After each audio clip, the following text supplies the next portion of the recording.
Hello बच्चों, let's read the question.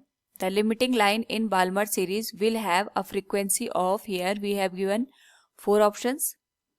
Now, to answer this question, first we will discuss here the key concept, and here the key concept is Balmer series in spectral line. तो यहाँ पे हमारे पास सबसे पहले हम spectral line को understand करते हैं कि स्पेक्ट्रल लाइन बेसिकली होती क्या है.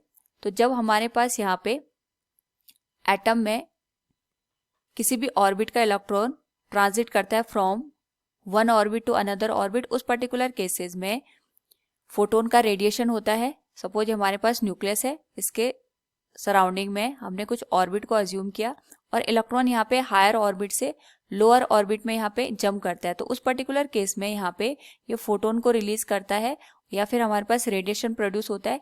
इन्हीं रेडिएशन को या इन्हीं हमारे पास यहाँ पे फोटोन के रिलीज को हम यहाँ पे स्पेक्ट्रल लाइन के नाम से जानते हैं.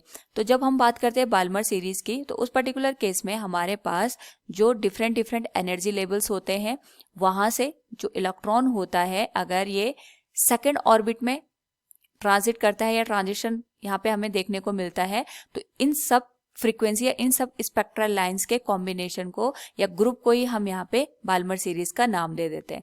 तो यहाँ पे अगर हमारे पास हायर ऑर्बिट से सेकेंड ऑर्बिट में अगर इलेक्ट्रॉन ट्रांजिशन कर रहा है, तो जो हमारे पास वेवलेंथ बनेगी for Balmer series, wavelength can be written as 1 by lambda equals r into 1 by n1 का स्क्वायर माइनस 1 by n2 का स्क्वायर.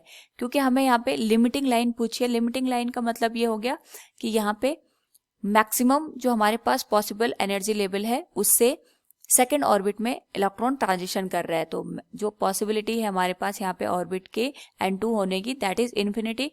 और यहाँ पे इन्फिनिटी से भी हमारे पास इलेक्ट्रॉन ट्रांजिशन कर सकता है to the second energy level, यानी n1 की वैल्यू यहाँ पे 2 हो जाएगी. तो इसके करस्पॉन्डिंग जो वेवलेंथ आएगा, it will be 1 upon lambda equals r into 1 by 2 square minus 1 by infinity. 1 by infinity की वैल्यू 0 होती है. So from here the value of wavelength will be 1 upon lambda equals r into 1 by 2 का square, ये हो जाएगा 4 के बराबर.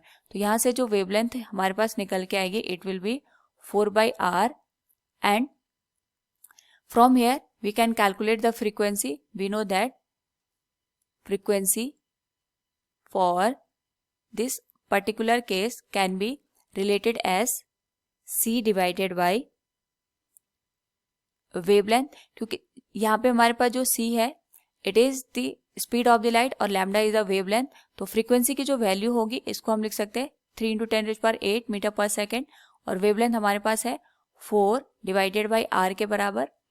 तो यहाँ पे जो फ्रीक्वेंसी है, अगर हम इसको कैलकुलेट करें, it will become 3 into 10⁸ into r divided by 4, और r की जो वैल्यू है इसको पुट करने पे this whole value will become 1.0967 into 10⁻7 divided by 4.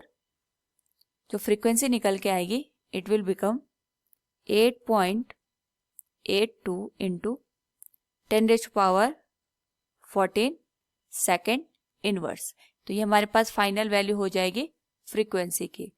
So from the given question we can say here the limiting line in Balmer series will have a frequency of 8.22 into 10⁻14 second inverse. Option second will be the correct one. Hope all you understood it. Thank you and best of luck.